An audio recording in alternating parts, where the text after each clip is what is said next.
Bleacher Report. Hello, it's me, slightly biased, reporting for Donington. Hot soldier. Hello, it's Thursday, 6 p.m. Central Standard Time. Usually I'm live at 5 p.m. Central Standard Time, but I've had a busy day. And if I look a little disheveled, right, or at least, you think to yourself, usually when you see me, it's like, oh my God, who is that guy? Oh, it's slightly biased. If it now just looks like a normal, regular, like Abercrombie and Fitch model, it's because I've had a long day, I just got home 5 minutes ago. I was sitting in Dallas rush hour traffic for an hour and a half. Just got home 5 minutes ago.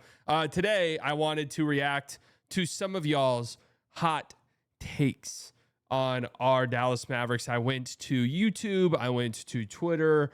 I tapped into my community. I wanted you guys to fill me in on some hot takes you have for this team. Really, I said NBA hot takes. I didn't even mention the Mavs hot takes, but I knew that I would get a slew of Dallas Mavericks related things. And we did. Nothing too crazy. Sometimes you guys send some shit that I just can't even really begin to describe. But this time was pretty tame. But we do have some stuff that pertains to just what this team will look like next year. Off-season stuff, all things that I think are important conversation pieces. And, we'll just use this as kind of a vehicle to talk about some of these things. So let's just go ahead and dive right into it, folks. Let's start here. Let's start by moving my beautiful face. All right, let's shrink it a little bit, and then let's maybe move it down a little bit here. Maybe we move it up, actually. That looks good. We have one right here from our guy, Evan, over on YouTube. Jaden Hardy will take a huge leap and become the Mavericks' best point guard by the end of the season. So this isn't even really a hot take. This is more so this is a take, right? I would definitely call this a take, as in take this man to a mental institution immediately.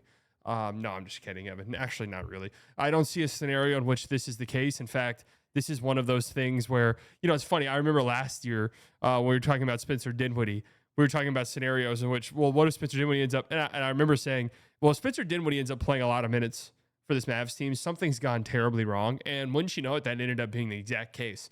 I feel like if Jaden Hardy ends up becoming the Mavericks' best point guard, things have gone terribly wrong. Now, I don't want to poo-poo Hardy entirely, because I guess there's a tiny small percentage chance that he could take a leap, but we're going to be entering year 4. I have not seen much in the way of him, and I'd even put his chances of being on the team next year at under 50%. Like, I think it's less than a coin flip that Hardy's on the Mavs roster next year. He's a very tradable contract. I think that's part of the reason they gave him that contract, was that he could be used in trades. I wish him the best. I hope he has a great career. Seems like a great kid. Like, seriously, I want nothing but success for him. But I haven't seen it. Like, year 3 just ended, and I don't know what my takeaway from the Jaden Hardy experience is supposed to be. Brody, although without any fans, the 2021 series against the Clippers was one of the biggest Mavs chokes in history, up there with 2007. So, of course, what Brody is referencing is the Mavericks-Clippers series in 2021. The Mavericks went up 2-0 on the road to start that series and even found themselves up, I believe, 18 at one point in Game 3 before blowing that lead. They were also up 3-2 at one point in the series. No home team won a game until Game 7 when the Clippers won it. This one's kind of an interesting, because, I guess you could say they did choke it. Now, the thing is the Mavs were overwhelming underdogs entering that series. Nobody expected them to win. In fact, they were playing Boban Marjanovic 30 minutes in a Game 7. That's how desperate they were for answers by the end of that series. The fact that series went 7, I think, was honestly kind of remarkable and really was a sign of who Luka Doncic is as a player, his playoff performance there. And, they won the first 2 games, and really the 3 games they won that series on the back of, like, really, really hot Tim Hardaway Jr. shooting. And you didn't have Brunson yet. Brunson was horrible in that series. I mean, Brunson's just an average, and not even by Brunson standards today. I'm saying if Jalen Brunson is even an average backup level point guard in that series, the Mavericks probably win. If Kristaps Porzingis is anything other than a toddler, then the Mavericks probably win that series. But, a choke in the sense that they were up 2-0 and they had a golden opportunity to win Game 3 and go up 3-0 in the series. But I don't know if I'd call it a choke, only because they weren't supposed to win. 2007, you were the 1 seed. Like, that's up there, right? That's up there. I get what you're saying now. Josh says the Mavericks will have the best defense in the league with a top 10 offense and make it to the Western Conference Finals. Year 1 of Cooper Flag, they'll get 61-21 in the regular season, AD will make All-NBA first team. So again, this is a take this man immediately to a medical institution. I think the Mavericks will be a great defensive team next year. I really do. The best defensive team, that's difficult for me to say. This Thunder team, I'm assuming, is probably a couple weeks away from being the champions of the National Basketball Association, with one of the best defenses we've seen, period. Point blank, period. One of the best defenses ever. And they'll be returning basically everyone there. I don't foresee them having too much of a upheaval in terms of their roster construction this upcoming season. I don't think the Mavericks have the perimeter defenders. The thing about that Thunder team is they throw 12 guys out at you, and all of them play defense at a high level, besides like maybe Isaiah Joe, besides like maybe Aaron Wiggins. All of these guys play defense at a very high level. The Mavericks will have weak spots defensively, even with their best defensive lineups out on the floor, if that makes sense, because they don't have the two-way players the level the Thunder do, where you're not really sacrificing much with one guy being on the floor versus off. Now, maybe they'll make some changes in the offseason, but that remains to be seen. 61-21 ain't happening. I mean, I know we've gotten a little desensitized to 60-win seasons because we had 3 of them in the NBA this year, but I cannot imagine a world in which the Mavericks are 61-21. I just can't imagine it. AD making first team. Now, this is one that I could see, right? And keep in mind, these are hot takes. These are supposed to be hot. So I respect Josh's take here. I really do. AD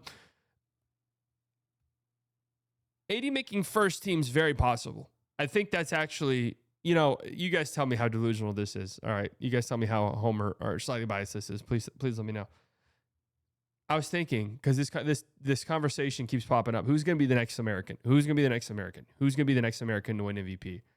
I was thinking to myself, I was like, would I sound like a fucking idiot if I threw out Anthony Davis's name? Like you kind of have to at least acknowledge him. Because if the Mavericks are really good next year and he's playing at the level he was at when he was healthy this year, like he might have some like outside arguments, He might have some. I don't know if he'd win it, but he might have some. So I can see him making a first team. I think that's within the realm of possibility. Next or Sepp. Jason Kidd is a top 10 coach in the league. Also, you should take an anonymous poll to see what percentage of the fan base actually likes the trade. I liked it. Okay. Naxter's coming in hot. He's coming in hot. Hey, I said to give you your hot takes. I think even in an anonymous poll, I think most people would say they hated the trade. But Jason Kidd, top 10 coach in the league. I've said this. If you watch me at all over the years, this has been my opinion on coaches across the league in general, is that it's very difficult to gauge them realistically. I'm not sure there's really that much that separates coaches, as long as you're not talking about like the Eric Spoelstras of the league, the truly top-end coaches versus the guys who are just in way over their head. I think everyone in between is just a really, really smart basketball mind that is capable of, with the right personnel around them, coaching teams to the promised land. And I think Kidd's one of those. One of the things I've always said about Kidd, right, is you turn a Mavericks game on, the team plays hard as hell. They believe in whatever Jason Kidd is saying. They play hard. I thought there was about 40 to 50 different points last season where the Mavericks could have easily just rolled over and folded and 1, 2, 3 Cancun the season, and I don't think anyone would have blamed them. And they didn't do that ever, right? They had their losing stretches, don't get me wrong, but at no point did it feel like the Mavericks were just rolling over and accepting their fate. They were playing hard, and I think that's a testament to coaching. I really do. And yeah, I mean, top 10 coach in the league, maybe. I mean, sure. I mean, we've seen him in the playoffs. He gets the most out of his team in the postseason. We've seen that firsthand. He's had 2 postseasons with the Dallas Mavericks. They made the conference finals in both of them. Now, he's also had 2 seasons where he didn't even make the playoffs. So I don't know really what that means. But yeah, I really don't think Kidd's a bad coach. I've came to Kidd's defense quite a few times this season, to be 100% honest with you. So I also called for him to be fired last year. I'm not in on the constant back and forth with the coaching thing. Like, whatever. If you fire a coach, fine. If you don't fire a coach, fine. Like, usually, like, for example, the Knicks fans right now are up in arms about Tibbs. It's just like, the Pacers are just a better team. Like, that much is certain. The Pacers are just a better team. Sometimes that's it. Sometimes there's no like need to blame a coach or anything. Sometimes that's just the end of the discussion. And yeah, Rick Carlisle is one of the greatest coaches ever. Like that goes without being said. Everyone, if you were a Mavericks fan, you should know that. Tubbs. If PJ's perimeter shooting doesn't rebound, he is a must trade before the deadline to sell while his stock is at its highest. So PJ's an interesting guy. I know, again, if you've been watching me, you know that I've kind of tossed PJ in these mock trades. I never do it because I want to trade PJ Washington. I want to be very clear about that. I think PJ Washington is awesome. I think PJ Washington is a player pretty much every single contending team, and really pretty much every single team in the league would love to have. The dirty work forward, who can shoot threes, can space the floor, plays hard defensively, rebounds incredibly well, has good size, has good positional versatility, and is a dog, is not scared of the moment whatsoever. We know that for sure. The reason why I toss him in trade stuff is just because he does have that uncertainty hanging over his head in terms of his contract situation, right? He's entering the final year of his deal, and I can't help but feel like looking at the future of the league, where these things are headed with the salary cap and with the aprons and how restrictive those things can be, you got to think ahead and you got to plan ahead on this stuff. So if you think PJ's contract is going to reach a number that is a little too uncomfortable for you, now is the time to capitalize on that. And I will say, PJ shot what, like 30? PJ was 38% from three this year. I know those numbers dipped off when Luka wasn't on the floor, but I don't really think that his perimeter shooting needs to rebound necessarily. I thought he shot the ball really well this year. Cooper Flagg will have a Tim Duncan-like start to his career, where he wins a chip early on, then wins it later in his career multiple times. I can get behind this one. This is one I can for sure get behind. Now, I like that he said early on in his career, not necessarily his rookie season. Of course, Tim Duncan won a championship in his rookie season. I've said this a million times. I don't know about winning a championship. Personally, I don't think this Mavericks team in its current form is really all that close to that level. But I've said this a million times in defense of my Mavericks. The talks that this was a terrible landing spot for him, and one of the worst landing spots for him, I thought was pure rubbish, pure garbage. Like, I think this is a great landing spot for him. I think he'll have the opportunity to learn from a guy like Anthony Davis, learn from a Kyrie Irving, learn from whatever veteran guard they end up bringing in, whether that's Chris Paul, whether that's someone like Drew Holiday. Whoever they end up bringing in is going to have real pedigree in this league. So I think it's a great situation for him. I also think playing style-wise, it's a great situation for him, because he can do all the stuff that makes him great as just a connective player on this team, while also he will have on-ball responsibilities from time to time. And that's something that he will be able to grow into. And yeah, there'll be some rough moments as a rookie, but it's a good opportunity for him to get those reps while it not being the end-all be-all, if that makes sense. So I think this is a great spot for him. And yeah, I think him being on a competitive team is great. I don't like this. Everyone's just crying. And I'm saying, this is such a terrible landing spot. Yeah, he should have gone to the Hornets. The Hornets are so fucking good all the time. Mac, and I'm sorry to say that about my Hornets, but I mean, come on. Mac, AD will never win a playoff series in his post-Lakers career. Okay, I mean, they can't all be positive, unfortunately. Yeah, I don't. AD's what, 33, 32? I'm not ready to sit here and say the Mavericks in their current form are like going to go on a crazy playoff run next year. So I don't know if that's outside of the realm of possibility, if I'm just being honest with you. Victor, I don't know if it's a very hot take, but I truly believe without trade, Dallas would be the hardest opponent for OKC. I would bet on Mavs, slightly biased. Pacers would be a terrible matchup for us, though. So I'm happy Vic mentioned that final little piece there. But yeah, I mean, I think if the Mavericks just sort of held course and went into the playoffs with the team that they had, yeah, I think we've seen this. We saw it last year. We even saw it during the regular season. This Mavericks team does match up pretty well against a team like the Thunder. They don't turn the ball over that much. They have incredible shot makers and guys who can just get out the mud offensively in Kyrie and Luka.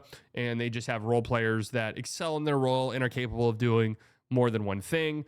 And I still think even though the Thunder changed their entire roster because of that series against the Mavs last year and went out and got a guy like Hartenstein, I still think the Mavericks would have caused a lot of problems with their size. I mean, we saw the Nuggets do it, right? So, yeah, I think the Mavericks would have been a difficult opponent for OKC. Now, I will say this, though. If you're living in it depends. Like, are you living in a world where the trade doesn't happen and all the injuries kind of still happen? Like Luka still deals with the calf problems and Lively's still dealing with injuries. Or are we living in a fairy tale la la land where there weren't any major injuries and there wasn't the trade?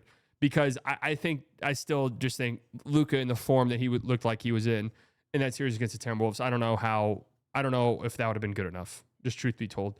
But I do agree. I've been trying to tell Mavericks fans this little last part right here. I've been trying to tell Mavericks fans this because I keep seeing this. This team I can't believe I've seen this team would have won the finals this year. And then I've seen people upset because last year, like the Thunder are going to get the Pacers. Dude, this Pacers team would have dog walked the Mavs. I'm just being honest with you. This Pacers team would have dog walked the Dallas Mavericks. I'm sorry to say it, but that's just the truth. Okay? I'm sorry to be the bearer of bad news. Hardywood away. Cooper will not win Rookie of the Year. Now you guys are just being annoying. Now you guys are just being doomers. What's the point of that? He'll be the odds-on favorite to win Rookie of the Year. Now, yeah, I mean, I don't know. This is a talented enough draft, and there will be guys who are capable of filling up the stat sheet. I think of, a Dylan Harper, an Ace Bailey, a Fears. These are guys who are going to go to teams where they'll probably get a pretty, substantial role immediately. Maybe not Harper to the extent of those other guys I just mentioned, but roles where they'll get an expanded role immediately. And they might put up stats that warrants Rookie of the Year. Now, the thing Cooper Flagg will have going for him is that he'll be on a team trying to win. And so if he's making a big impact, it's hard to imagine him not winning the award. But yeah, I don't think that's that, crazy to say. And I don't think would necessarily be like a horrible thing. Lammy, Kyrie isn't a true point guard, and especially after this injury, can't be relied upon as the one for a team that intends to contend. The Mavericks need to find a one who can start even after Kyrie comes back from injury. And if they don't, they'll struggle to create looks come playoff time. So this is multifaceted. Right after the Mavs made the Luka trade and they sold us that bullshit that we're winning now. It's a window. Our win now window is right now. I called bullshit on that because I was like, this team is not good enough. They don't have the creators. So that's why before the trade deadline, I was banging the KD drum. I was like, well, if you're going to do this, you might as well just go and get Kevin Durant. Like, you might as well just blow this whole thing up and go get Kevin Durant because you don't have the offensive guy. You don't have the initiators. You don't have the creators. And mind you, this was before the Kyrie Irving injury. You just don't have the creators. And that's not a shot at Kyrie. It's just you need multiple of these guys. You see this in the playoffs right now. Like, one guy just isn't enough. So you need multiple guys. And yeah, is Kyrie at this stage in his career, especially coming off of an ACL injury, going to be good enough to be the number one go-to guy, at least offensively, for a team that's trying to win a championship? That is the stated goal of this team, to win a championship. I'm really not that sold on that either, which is why I've mentioned this when I've done like locked on stuff about this team moving forward, is that this team being the sixth best defense in the league is not going to be good enough. This team being even the fifth best defense in the league is not going to be good enough. This team is going to have to hang their hat on being a truthfully elite defense. Now, they might not be as good as the Thunder, but a top 2, top 3 elite level defense that wins games that way and has enough offense to close games out in the form of Kyrie when he comes back, hopefully from injury, around the All-Star break, and AD, who's still, an incredibly talented offensive player, don't get me wrong, but he's also not a guy who can just be your number one, go get me a bucket, I need it. That's not really AD's game. It is Kyrie's game, but Kyrie's also just not the facilitator necessarily that you're kind of looking for in that regard. Now, I don't know if they'll find a number one this offseason. Like, that's not going to happen. But I agree with your sentiment. One of the things I've been feeling when it comes to the Mavericks getting a guard in free agency or in trade or whatever the case may be is I want it to be somebody who can play with Kyrie when Kyrie returns. That's why, like, the Anthony Simons of the world, the Cole Anthonys of the world, these are guys that I'm a little bit hesitant on because those guys cannot play next to Kyrie Irving. They just can't. That's why, like, the idea of Drew Holiday makes sense to me. It's just the age, the decline in play, the contract. Those are all things that, make that pretty much next to impossible for you. But Drew, in theory, even in his older age, is somebody who can play alongside Kyrie. I mean, yeah, if Derek White were actually available and it didn't cost an arm and a leg, yeah, that guy's perfect. That fits that mold to a T. So we'll see what they do. Getting Cooper Flagg, and we heard the Mavs assistant GM talk about this. It changed their window to a 20-year window. So that's what they said. So we'll see how aggressive they are in this pursuit. Manas, Nico gets fired during next season. Rockets versus Pistons in the next NBA Finals. Okay, wow, that is hot. Paul George in pick 3 gets traded for Lowry in pick 5. That's an interesting trade. Jared McCain becomes an all-star next season. Ja Zion will play for the Heat. Okay, so some interesting takes there. Those are all interesting. But the Maverick-centric one, Nico gets fired next season. I think Cooper Flagg bought him some time.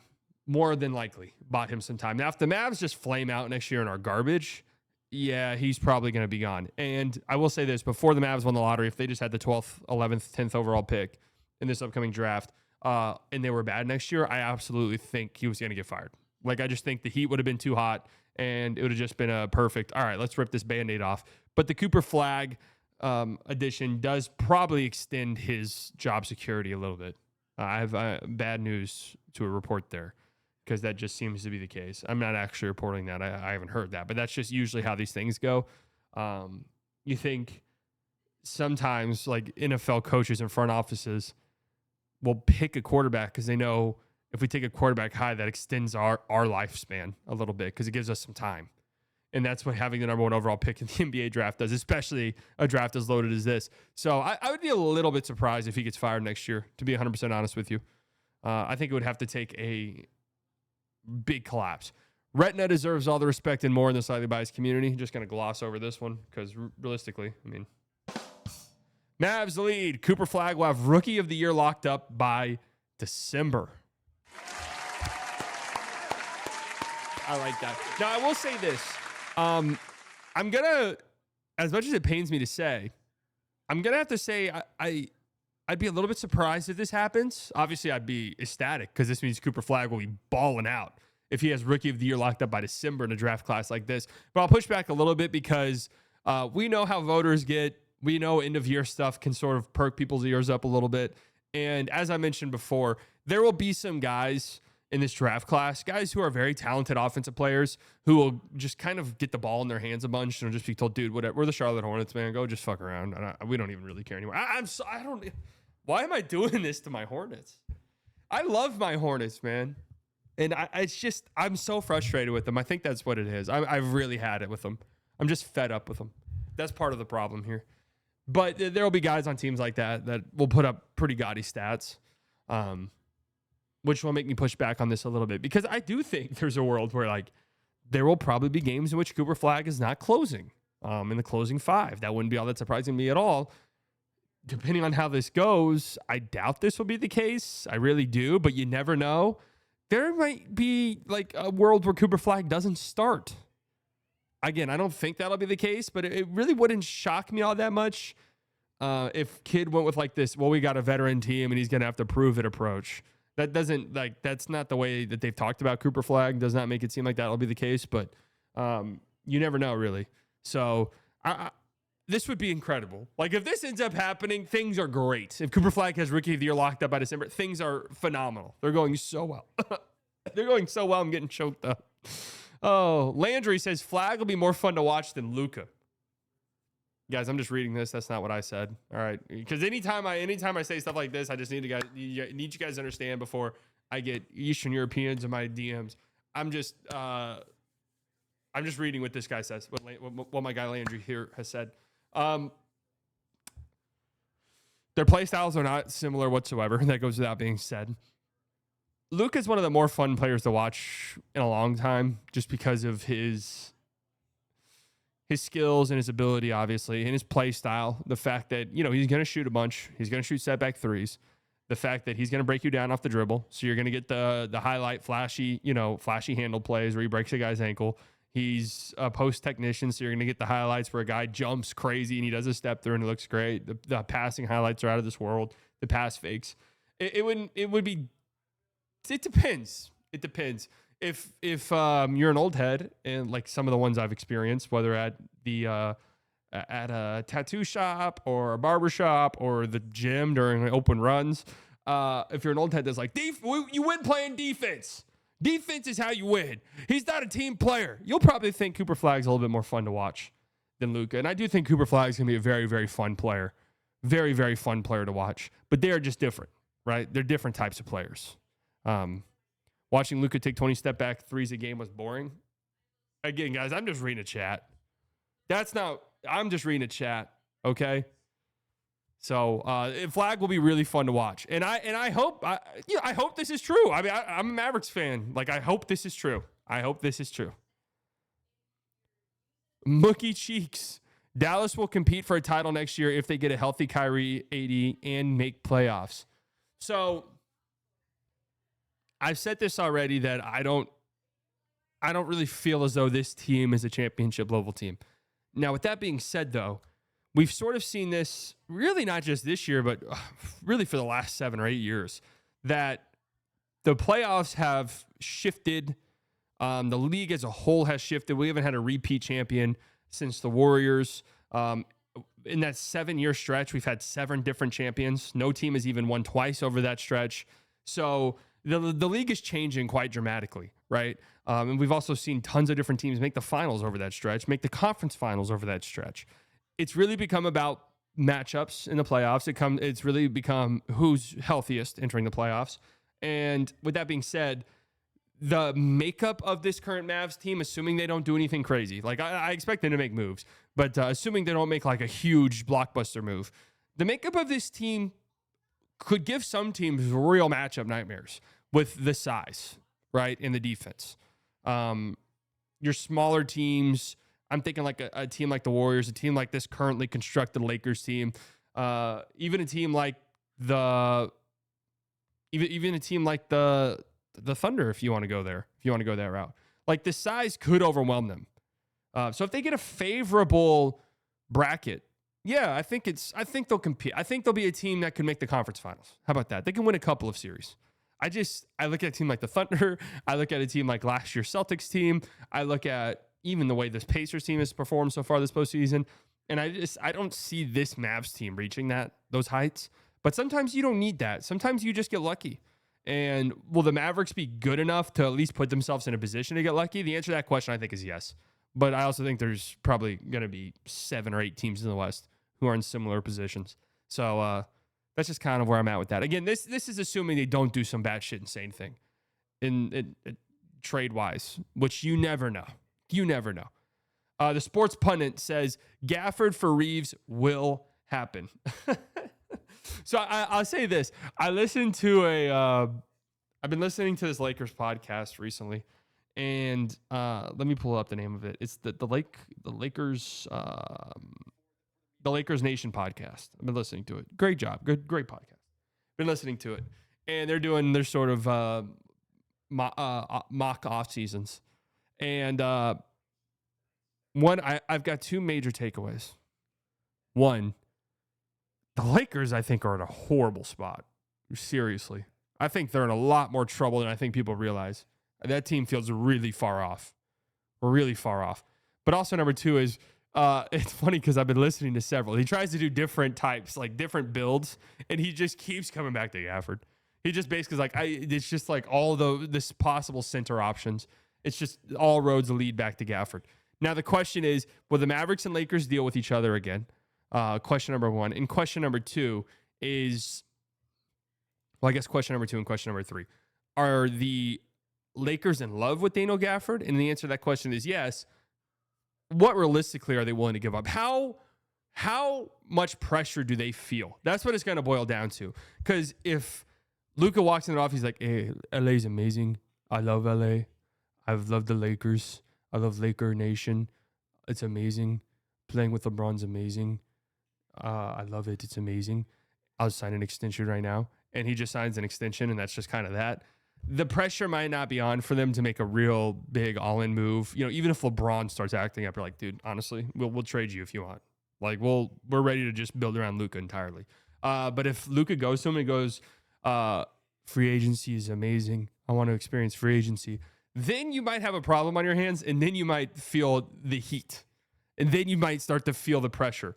The other thing here to factor in is the Reeves contract stuff's interesting. He's going to hit unrestricted free agency next summer. Like, that is going to happen almost 100% unless his agent's the biggest dumbass in the world and they take just the stupidest contract extension you've ever seen. Like $20 million a year less than what he should be making, probably $15-20 million less than what he should be making. He'll be hitting unrestricted free agency. So maybe they feel that pressure. I would imagine it would have to cost more for the Mavericks. Like, it'd have to be Gafford and then stuff for Reeves. I don't really see the pathway. Gafford being on the Lakers, yeah, 100% I could see that. But I feel the return will probably be a little bit more disappointing than you might think. But then that also leads me to believe, is like, will the Mavericks do that again? Like, will the Mavericks trade with the Lakers unless they feel like they're just running away with a heist? I don't know. We'll have to see. Kishi, Cooper Flagg will make the All-Star game and all defense in his first year. When was the last time we had a rookie make the All-Star team? Was it Blake Griffin? Is that how far back you have to go? Wait, did Blake Griffin even do that? What am I even thinking? When was the last NBA rookie to make All-Star? Let's see. Yeah, Blake Griffin in 2011. Just doesn't really happen anymore. And we've had some great rookie seasons. Like, Luka got kind of close. Wemby got kind of close to being All-Stars. The level of play you have to reach as a rookie is just insane. And I don't think Cooper Flagg will have those opportunities, right? And also, it's not really his game. You know, his game isn't like, I'm going to score 30 points a night. He can stuff the stat sheet, don't get me wrong. But I don't think he'll have the responsibility needed to put up those gaudy type of stats. And I also just don't really think that's his game. So I'd be ecstatic. I'd be jumping up and down. This would be incredible. But I doubt he makes the All-Star game. I also doubt he makes all defense. There's only 10 guys, only 10 guys. Again, it'd be incredible. I wouldn't be that upset. Brandon, okay, bold take. I'll be the judge of that. I think Brandon Williams, here we go. I can already tell this one's going to be insane. I forgot what some of these said. I think Brandon Williams would become a star player if someone just gives him the minutes. I actually believe this. I love my guy B-Will, and I think there's a pathway for him to become a legitimately solid bench guy. A guy who puts up the stats if he had the role to contend for Sixth Man of the Year. Maybe. I mean, that award's always weird, and it's just, you never know, right? Maybe. A star, though, he's too small. Hate to be that guy. He's too small. I think what Brandon Williams benefited from a bunch was, and I mean this I don't mean this in a disrespectful way. I love the guy. When I sat courtside last game of the season, I chatted him up, and I said, Brandon Williams, congrats on the contract, bro. He goes, thank you. Really nice guy. Love him for that brief interaction we had, but you can just kind of tell we were synced like that. He's probably like 8 years younger than me. Actually, no, let me not do that to myself. I know that he's not, but he's just too small. And I think part of what helped him out this year is that he's Brandon Williams. He was a two-way guy who got converted last game of the season, and teams didn't game plan for him really. If it got to the point where it's like, dude, hey guys, Brandon Williams averaging 25 points a game over like his last 20. It's like, all right, let's put Dort on him, right? Let's put Jaden McDaniels on. Let's put some length on him. That becomes a different conversation. But Brandon Williams was a incredible player down the stretch for the Mavs. He was incredible. I mean, he was shockingly good. So quick, an incredibly quick first step, has a deep bag, good finisher, great finisher for his size. Very creative, flashy player. I like him a bunch. I'm happy the Mavs converted him. I'm happy he's part of the equation. And he could carve out a significant role for himself this upcoming season. Again, assuming the Mavericks don't do anything crazy. Chris, I want the Mavericks to go for a title, but I think trading away the team down to just Cooper Flagg and Lively, building it properly over a few seasons, let them learn how to be the main players from the start. This all depends on the front office not being stupid in the future. So I get this. I get this line of thinking. I've said if I were the GM, slightly GM, Nico gets fired or whatever, maybe he just retires and steps down, and I come into the fold and I'm the GM of the team, the very first call I'm making privately, The first, like, yeah, it's okay. Leak this out. It could be strategic. Call you making us to the Atlanta Hawks. I've already said this. I'm saying, hey, you got a trade exception. You got a second first round pick in this year's draft. Gafford. Let's talk about it. Right. But the first call I'm making behind the scenes is I'm feeling out AD's trade market. Like, that would be one of the first things I do. I'm just feeling it. I'm not committing to anything. I'm not saying we're trading him. I'm just feeling it out. I'm seeing if there's a team out there that may be disappointed in the playoffs, or maybe a younger team that feels like, damn, if we're ready, like we're ready to go and be seriously good. We're like an Anthony Davis level player away, and they're willing to pay me $1.50 on the dollar. Then I'll think about it. But again, I actually think this is a really good situation for Cooper Flagg to grow and develop in. Again, he's not the type of player who needs the ball in his hands 24/7. He's not the type of player that needs these on-ball reps. Hey, even if it's 0.61 points per possession, we need you doing these pick and roll ball handler isolation reps. We just need you to get these reps, right? He's not going to be that level player. And also, I think for Lively's development, I mean, we're only in year 3 of Lively. He's 21 years old. For his development, being on a competitive team is important for a guy like that as well. So, yeah, I just think in some ways this is better for their development. And another thing that's sort of preventing the tear it down approach that I understand after winning the lottery, that's kind of what pops into the head of really, I think, any team that stumbles into lottery success is like, all right, let's build around these guys now.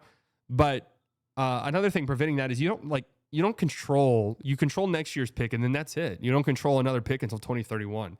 That's dangerous. That's a dangerous game to play, right? Because even if you just say, let's shut it down this year and tank, there's no guarantee you get a high pick. We've seen that. Ask the Washington Wizards that. Ask the Utah Jazz that. Shit, ask the Dallas Mavericks for their whole existence before this year, how the lottery luck works. The Mavericks had never moved up in the history of the draft lottery until this year. Never moved up a spot. Like, I'm not saying moved up to number 1. I'm saying they never moved up a spot. So I don't know. That kind of prevents me from being more gung-ho about this, because it's just like, if you don't own your picks, you might as well just try and be good. Cavish, is this the last one? It is. Cavish, hot take. Shea is just Kyrie with a worse bag, worse shooting, worse finishing, worse clutch factor, worse IQ, and more foul baiting and flopping. I don't even know what to say to this one. This was just... Congratulations, Shea Gilgeous-Alexander. Congratulations. Congratulations, Oklahoma City Thunder. Congratulations, Shea Gilgeous-Alexander, who is just a worse Kyrie with a worse bag, worse shooting, worse finishing. I love Kyrie. What about the fact that Shea's like 4 inches, 5 inches taller than Kyrie? What does that mean? I don't know. Thank you, Bleacher Report, for having me. Every Thursday, 5 p.m. Central Standard Time. The next time we do this will be in June. So the draft is going to be here before you know it. Free agency is going to be here before you know it. Exciting times. Exciting times. Thank you, Bleacher Report, for having me. I love you guys.